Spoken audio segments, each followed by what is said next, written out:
Hey friend, Henry Flowers here, Powerful Living Outreach Ministries. If you want to call in to the show with show ideas, comments, questions, 513-404-7793. I think that's the number. Contact us via email, powerfulliving2022@gmail.com. If you got any kind of comments or questions about this content, because this is going to be a live show, you will enjoy this one. It's one of my favorite topics here, and this means a lot to me, what I'm going to share with you about this phone call that I got. So not long ago, I got a phone call, and I was actually in a meeting when the call came in, and the name on the phone made me light up. Like, I literally smiled when I saw that name. I said, Dan. I hadn't spoken to Dan in 2 years. I hadn't spoken to Dan since the pandemic. And because of who he was in my life, even in a very short time that we had known each other, I saw his name on my caller ID and it lit me up. I was just smiling, instantly smiling. So I got to call him back. So after the meeting, I sent a message. He was like, hey, this is Henry, this is Dan. Man, I hadn't seen you in a minute. Man, I just wanted to catch up and see how you were doing. I just wanted to call, make sure you're okay. All right, bye. And that was it. That was all he had to say. But for me, man, I called him back. And I called him back to say, hey, what's up, Dan? And not only did I call him back, but I said, hey, man, listen, we got to get together, bro. We got to get together. And so for me, what I wanted to do is to talk to Dan about how that phone call impacted me. Because here's what Dan didn't know. In the 2 years that I had not spoken to Dan, man, I had gone through my second divorce. Was when Dan called me, I was in the final phases of my second divorce. 2 marriages, 2 divorces, y'all. At some point, I had to start looking at me, right? And besides all of that, man, it was a tough time in my life. I had suffered from, man, just depression. It's possible that I was leaning towards alcoholism. I was just trying to medicate myself just from the pain, to get rid of the pain. And I was going through a tough times in those 2 years. A church that I co-founded. I've been involved in church plants, starting new churches. This is just what I do. I love ministry. I love people. It's just a calling for me. And a church that I had co-founded, I was one of the initial people. We started from ground zero. Had been there for about 3 years. And that church had to fire me because of the turmoil that was going on in my marriage. That had gotten out, things had gotten out, stories had been told, all these kind of things that was happening and going on. And I get it. Listen, I've been in ministry for a long time. I know that there are certain things that happen where certain times you gotta sit down, you gotta take a step back. You may have to resign, or sometimes they might fire you, that kind of stuff. There was some real tough stuff going on in my life, friend. And so rather than being fired, I chose to tender my resignation. I wanted to try to make it easier on the one who had to have that tough conversation with me. So I was just going through it, man. Not only that, I had to have emergency surgery to have my gallbladder removed. I was going through just terrible pain, and I didn't understand what was happening to me that had me curled up on the bathroom floor for 45 minutes, throwing my guts up, pounding. I remember pounding on the floor, trying to make my fist hurt more than my stomach was hurting. I didn't know what was going on. Finally got to the hospital and got to the point where I had to have emergency surgery to remove my gallbladder. There was a gallstone, one gallstone, the size of a quarter. And that pain that I was experiencing. Now I heard this from a female. Ladies, y'all know I don't mess around and talk about what ladies experience during labor. That ain't me. I ain't no female and I ain't never experienced labor. But I'm telling you, one of my tennis partners told me she had a gallbladder attack. She said it was worse than labor. So I knew that I wasn't just being no punk about no stuff. Like that was serious going on. So had that surgery, divorce. Listen, I had to file bankruptcy. I was going through some stuff, man. I had to file bankruptcy as a result of the lawyers got involved, divorce, and they trying to force you to sell your house, and she wants half and all this kind of stuff. And I'm like, I'm not selling my house and go where? I just lost my job. Just half of my income was gone. Where would I go and qualify to be able to buy a house again that I could afford? I just lost half my income. Didn't matter. The courts don't care. The courts don't care about you. You better, that's for another podcast at another time, my friend. Listen, but in the world of powerful living, it's an opportunity for me to take account of what's going on. And for me to be able to say, all right, what do I need to do to get back control of my life? Like, I got to survive this. I don't want to be an alcoholic. I doggone sure don't want to spend the rest of my life being depressed. But there were things going on that were really affecting me in a powerful way. So I took charge. But man, listen, here's what happened. I got that phone call from Daniel. And my mind immediately started racing, remembering my experience with Daniel. Daniel was one of the first people that we reached out to in the community when we started the church, man. Listen, there wasn't a time that we gathered together where Dan wasn't there. and then we started having places to go. We got a building, or we meet at the park. And listen, Dan was behind the chairs, grabbing chairs, bro. Nobody was grabbing chairs faster than Dan. Okay, Dan didn't complain. I never saw Dan not smiling. Never saw him complain about having to do anything. Dan was there to help from time things started, from time things ended, and help pack things up. Dan didn't care. He loved people. He wanted to be around people and community and that kind of thing, man. And so here's Dan calling me again, and that's who I knew him to be. Somebody who was always smiling, always interested. Dan and I sat in the restaurant. Some of the details miss me, but I remember us having a 2-hour conversation about some topics that meant a lot to both of us. And we just really got in on what we both believed. And we went in deep. 2 hours we had a conversation.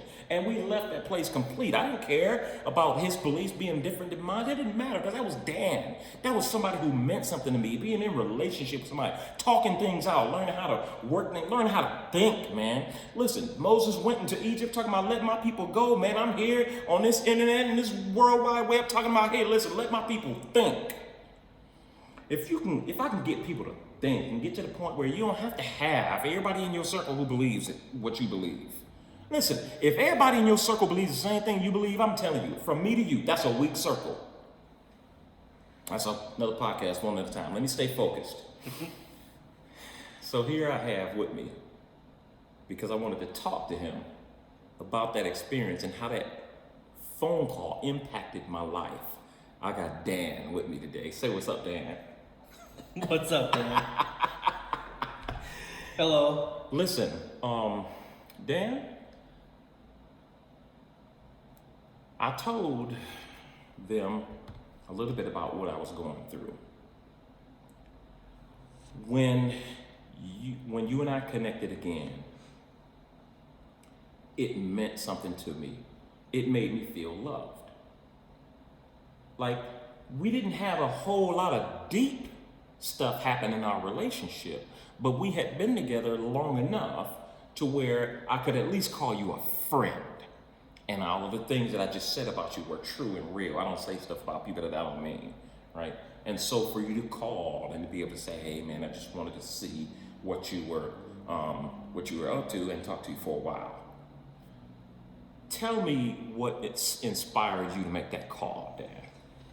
So, what inspired me to make the call was I was having a men's group with some other friends from church, and they brought your name up, and they said you were having legal issues And They went wrong.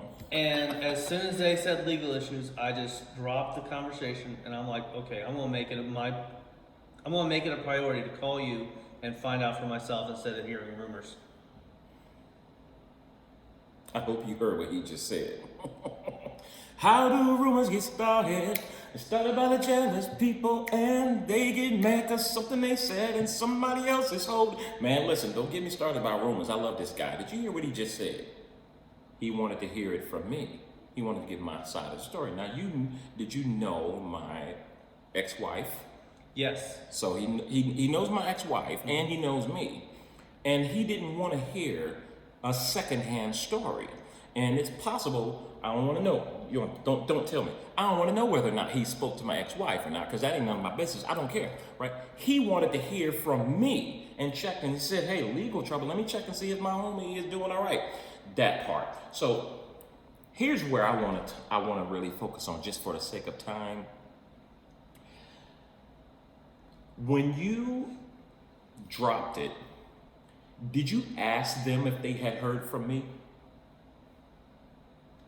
Right before you dropped it, do you remember? Because the guys in that men's group are men's group that I was a part of when I was there. I was a part of that same men's group.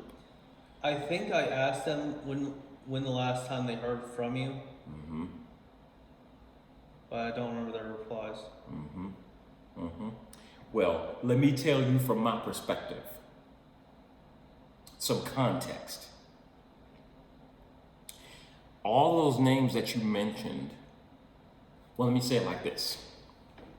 The years that I spent planting that church together in partnership with all of those people, I have had contact from two people call me. I ain't even talking about the ladies, because I don't expect any of the ladies to contact me, right? There's obviously things going on there, right?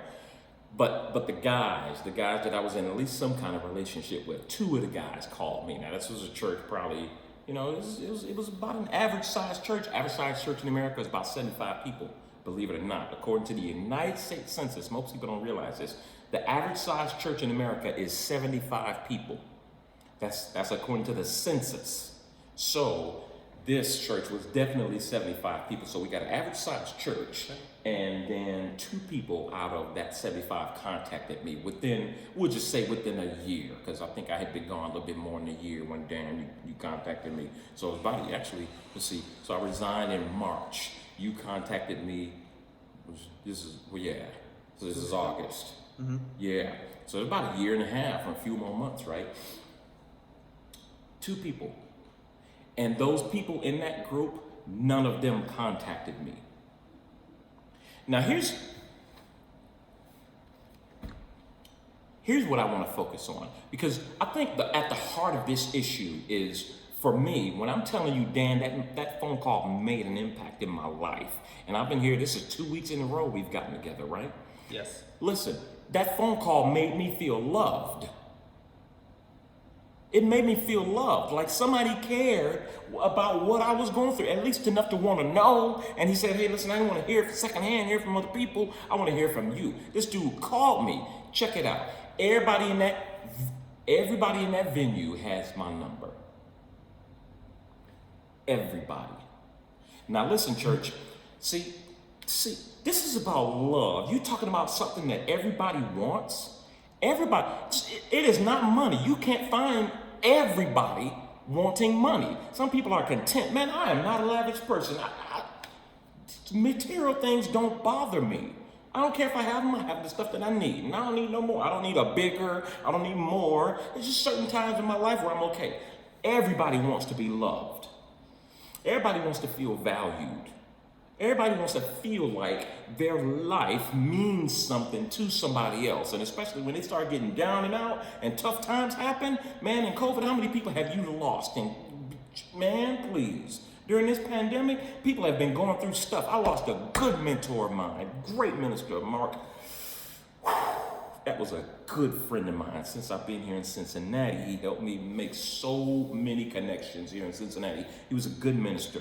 Good friend of mine, a good mentor. I lost him due to COVID. People going through stuff, man. And people want to know that they are loved.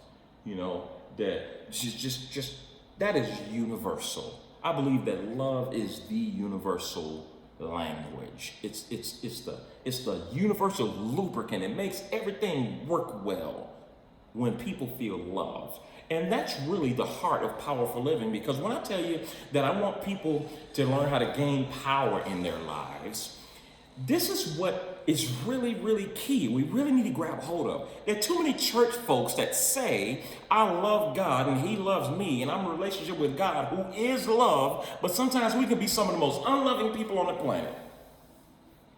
Some of the most unloving people on the planet. And it's not really intentional many times, because just people got stuff going on. I get it. You know, you're planting a church and I got to resign because he didn't ask for all that stuff to go on. And all the people, most of the time, they don't even really know. They might have heard her side if they talked to her, but they ain't really heard my side, because not a lot of them had any kind of contact with me to hear my side. And they don't really care about my side. So it's like, listen, everybody wants to be loved. And this is what powerful living is all about. And so here I am, Dan is calling me. Now, I love what you said, because when you talked to me, Dan, about the phone call, you had some apprehension about the phone call. Tell me what it is. You said you were trying to avoid something. What was I trying to avoid? Yeah, you didn't want to make it.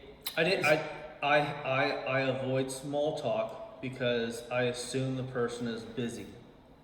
And I avoid small talk. Yeah.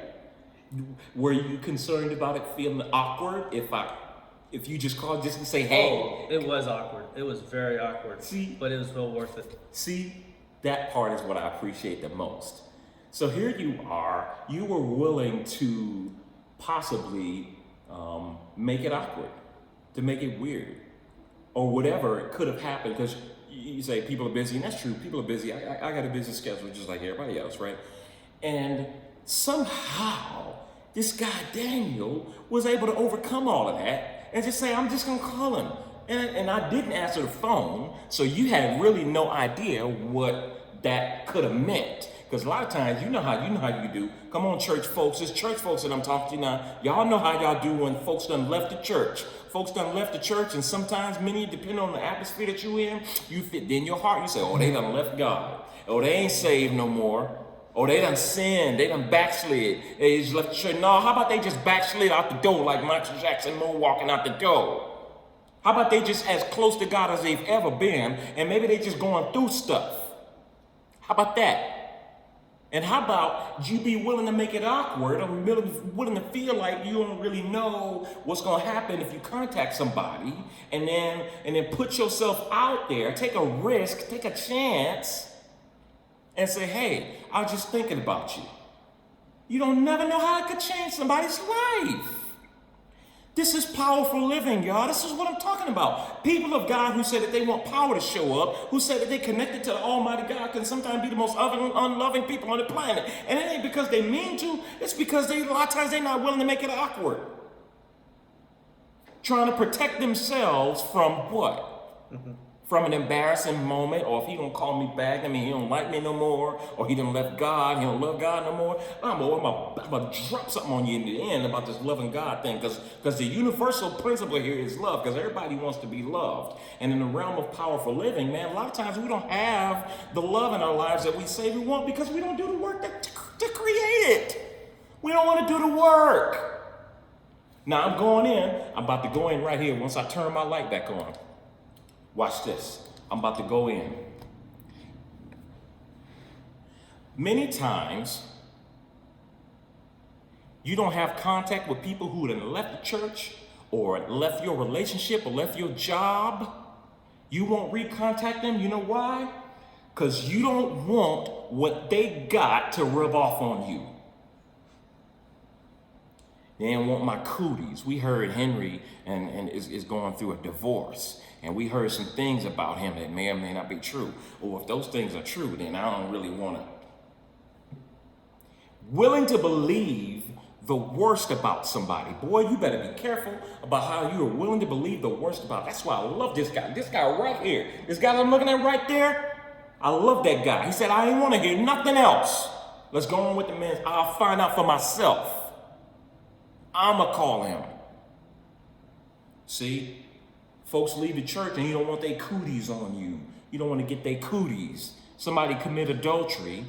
And people find out about it. And now when you walk up to them and see them, now you turning your head like you don't see them. Walk right by them in the store and won't say nothing. Man, people are going through stuff. People are hurting. You know, you've heard that saying, throughout a person's life, you really only have one or two close friends. You've heard that? And I believe, And they can change from time to time. and definitely those people can change, right? People that you have for a long time, they go, right? And then you get to somebody else, but it's usually only one or two people in your circle that you really call a friend. You know, I believe that's factual, but here's what I believe is true. Because most of us say we want relationships. Listen, there's no powerful thing happening in your life outside of a relationship with people. I'm talking about powerful things. Man, accruing money, that ain't no real power. Like, how much does material stuff really change your life? It don't change your life that much. Until you lose everything. And you lose everything, and you really find out how much you really have in life when you lose the material stuff. But man, listen, relationships, some of the most powerful moments in my life, the things that give me joy and value and improve my self-esteem are the times where I have had impact in the lives of people. People are life's currency. Come on, believers. Yeah, I know you want scripture. They always want scripture, Dan. They want to hear you get into the word. Bible study, what is this? Let me give you the word. The scripture that everybody know and love. John 3:16. Well, 1 John is a good one too. But John 3:16. For God so loved the world that he gave his only begotten son. Yeah. Guess what? Guess what that means? Because you know God is not an environmentalist. Not like that. God didn't so love the trees and the mountains and the field and the beasts, right? The world, the buildings and the cars. I can promise you God don't care nothing about no Tesla. I'd like to have one, but I'm just saying that ain't what he was talking about. Literally translated, for God so loved people that he gave his only begotten son. And it just fascinates me. It just blows my mind. This idea that we love God, God loves us, and God is in us, but we some of the most unloving people on the planet when it comes to people. One or two friends in your life. You know why that is? It's because you're not willing to do the work that it takes to have deeper, meaningful relationships. And we wonder why our lives are mediocre. We're not willing to do the work that it takes to have more friends. Man, don't get me started on that. Somebody going through a tough time, the person, their spouse committed adultery, that's when they need you the most. That's when they need the phone call, Dan. That's when they need you to come by and just drop off some food. You ain't got to say nothing. Just be there for them. Somebody lose a loved one, they don't need you to, I promise you they don't need you to say, it was God's plan. Listen, I've been in ministry a long time. I've sat with a lot of people on their deathbed. I've been in a lot of those families, done some funerals, preached at them, done everything. Listen, I ain't never had somebody come up to me after a funeral, anytime after a funeral, and say, man, it really blessed me when brother so-and-so came up to me and said this was all in God's plan. Because it's empty. Empty and meaningless. You know what people need? They need a phone call that says, hey, I've been thinking about you. Sometimes people just need you to come and sit your behind right down beside them and don't say nothing. Sometimes they just need a hug. Just love on them. You know they're going through something. Go cut their grass and don't ask them for nothing. Some of us supposed to be Christians, supposed to be God so loved the world. We got the scripture all inside us. God so love people. We ain't loving people. You go inside, man, you pull up, you in your car, you pull up to your house, you don't know your neighbors, you don't know them, you don't know your neighbors. You're supposed to be the most loving person on the planet. Jesus people is what I'm talking about. And I ain't just talking about you just to beat you down. I'm talking about, I'm trying to reveal something to you that there's more power available in your life than what you have right now. You in your car, man, and I'm guilty. I've done this too. Man, I get to my car, I see the driveway. By the time I get to my driveway, I'm stopping and I'm pushing the button. What's happening? Why'd I push the button? To go in. I'm going into the garage, right? I put it in reverse and I'm backing up. I'm backing that thing up and I'm going into the garage, right? To get away from people. I'm telling you, maybe not to get away from intentionally, but listen, relationships are intentional. They don't happen by accident. You think it was an accident that God gave his only begotten son? That wasn't no accident. And so here we go. And by the time I'm watching the rear view camera, when I get to the wall, I stop and I put it in park. And I push the button again. What happens? The world's gone. The garage door comes down and the world is gone. My neighbors are gone. The world outside is gone. I don't know my neighbors. They don't know me. And they don't know I'm saved. They may not know Jesus. I don't know. Somebody walk up to you and say, oh, I didn't know you was a Christian. Boy, what kind of indictment is that? It can be, and it can't just be happenstance. I'm trying to be balanced here, right? But I'm telling you, when you backing it up and pushing the button, that's intentional. And there's neighbors out there who possibly need to hear from you. And I know my neighbors, and it didn't happen by accident, okay? I know Cooper, I know Rob, I know Miss Juanita and Mr. Austin. I know my neighbors. It didn't happen accidentally, Dan. I had to put myself out there to be willing to be awkward. I had to make it possible that their cooties would get on me, whatever it is they were going through. And the neighbor before Dan was going through something. And I sat there one time, he was cutting his grass, I just sat there, I was doing some weed whacking, I think, and he just had a look on his face. And I just sat there, what's going on, bro, you all right? And this dude poured and poured and poured his life out. And I just sat there and listened. And I didn't feel like I had to have all the answers, Dan. And when he was done, I said, wow, bro, that's tough. I can't imagine what I would feel like if I was going through that. That's all I said. I didn't quote no scriptures, Dan. I had scriptures for that. I had stuff I could have said to that. But at that time, I just chose to love on him and be with him and just sit by him and don't say a word. See, that's stuff that you have to do intentional. You're talking about you don't have this and you don't have that, and the things that people want in their life most, Dan, is peace, love, joy, happiness, freedom, prosperity. They want to learn how to overcome conflicts and all this kind of stuff. None of that stuff comes by accident.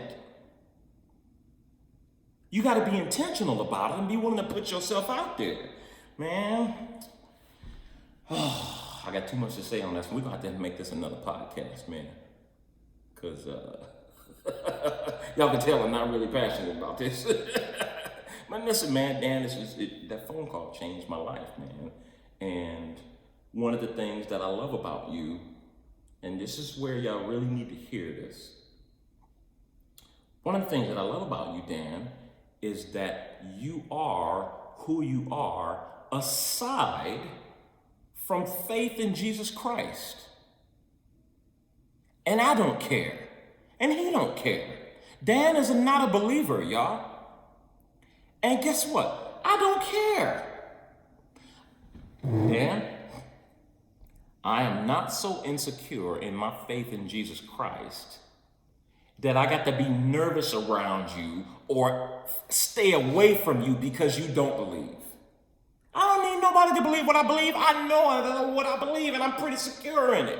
See, many of us don't want to go around unbelievers. Your neighbor is a Muslim or Hindu or whatever faith is not yours, and you abstain from contact with them for that reason.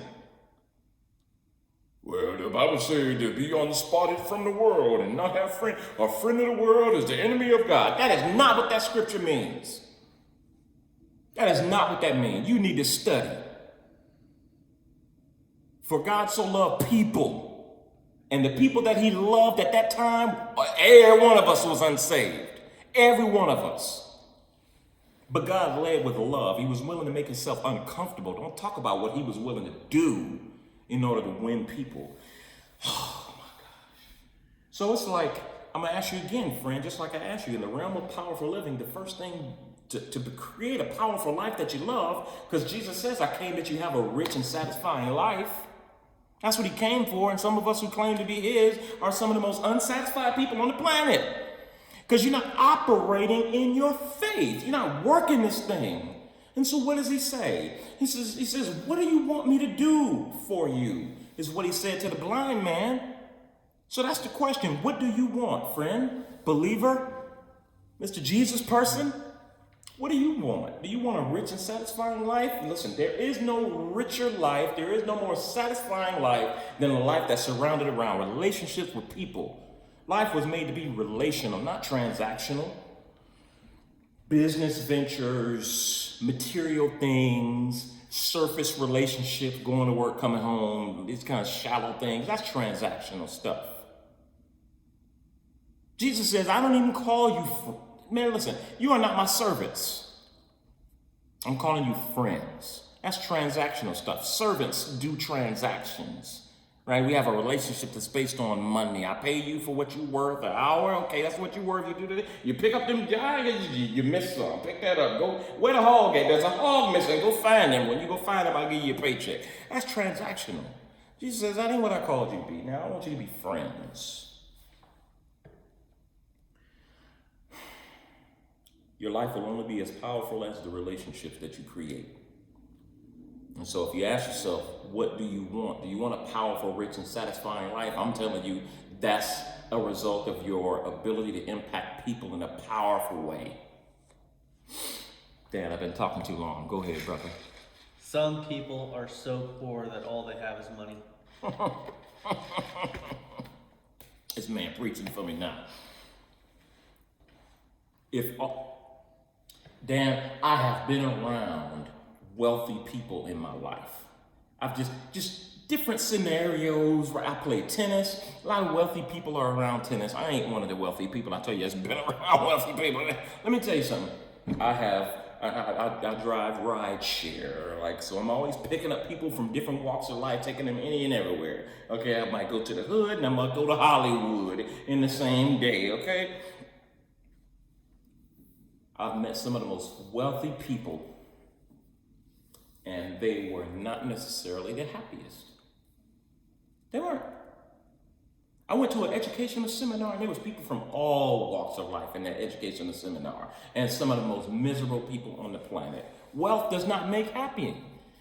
Well, I know they said money won't buy happiness, but I'd sure like to find out for myself. That's what I heard one man say. Money can't buy happiness, but I've never seen someone miserable on a jet ski. Did you hear that? I've never seen somebody miserable on a jet ski. Yeah. So it's like, how rich do you want your life to be? If you want your life to be rich and satisfying, then I got a question for you. Who do you need to call? Who do you need to call? That sister who's 15 years old and pregnant, she don't need condemnation from you. She don't need that condescending eye from you. She don't need an I told you so. She's feeling it, brother. She already knows all of that stuff. You know what she needs from you? Possibly she needs a phone call. And it's possible that you should need to show up at her house with some diapers, not with a lecture. Just show up with a big old box of food or some wipes or something. How about you want to show up powerfully in her life, save the lecture, and go out and buy some vouchers for daycare, because she is going to need them. See, that's powerful living. Impacting somebody's life in a powerful way. I'm telling you, this man called me, hadn't talked to me in 2 years, and he was willing to put himself out there on the line and say, it might be awkward, but I ain't seen him well. Let me hear from him. Now he's heard my story, heard some of my story. You know more about me now than you knew about me when we were in relationship in the church, right? Did you know some of the things that I shared with you today and last week? Never asked. Never asked. And so now here we are. We got an opportunity to be knee to knee, face to face. Why? Because he made a phone call. And it meant something to me. It made me feel loved. And listen, I am not a low self-esteem person. I'm not a high maintenance person. I don't need people to be telling me they love me and stuff. No. But when people show me that they love me, I feel it right here. That impacts me in a powerful way. And so it's like, yeah, if you want a powerful life, then you create a powerful life. And you go out and you minister to people. People are the most powerful commodity, the most valuable commodity on the planet. You know what I'm going to do right now? There's somebody that I need to call. I need to call my sister, Connie. I'm going to take a chance. You talking about putting yourself out here? Watch this. I'm getting ready to take a chance right now and put myself out there because I don't know what my sister is doing. She lives in California. I don't know what she's doing. I don't know if she's going to answer this phone call. But you know what? This is a phone call that I need to make because I need to tell her something. That might not be a good idea. Why is that? It might be illegal to record a phone call that when they don't know it's not being recorded. I'm going to let her know. Okay. How about that? All right, I'm going to let her know. Watch this. Let's see. I'm going to put this on speakerphone. This is my big sister. If she answers the phone, it's going to be cool. Let me see what's going to happen.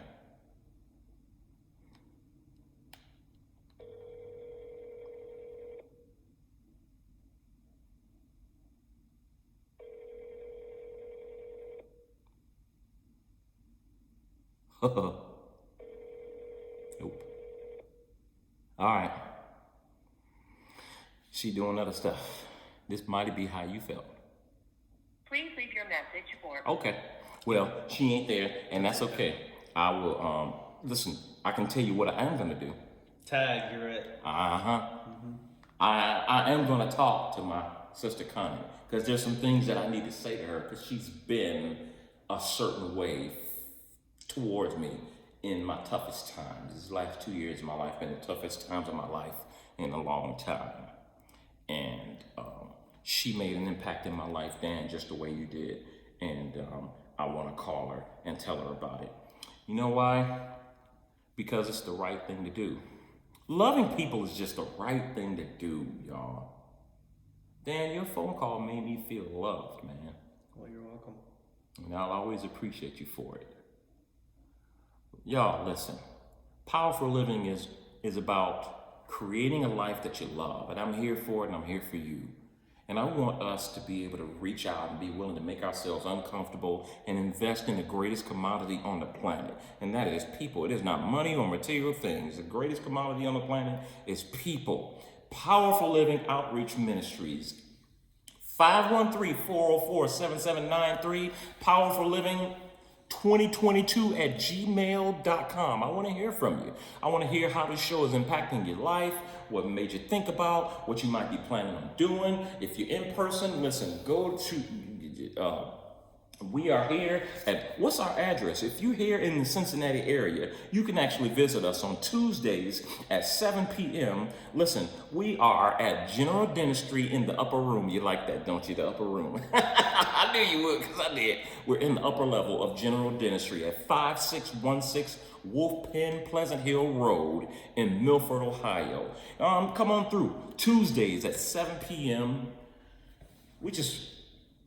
I want to help you create a powerful life. I want you to move from powerful church services and powerful sermons to powerful living. That's my goal. I want you to move your life from average to amazing.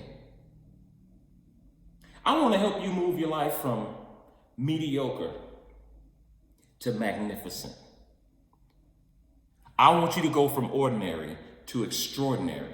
My friend, that's Powerful Living. I want you to join me. Henry Flowers here, Powerful Living Outreach Ministries. I ain't going nowhere. I'm coming back.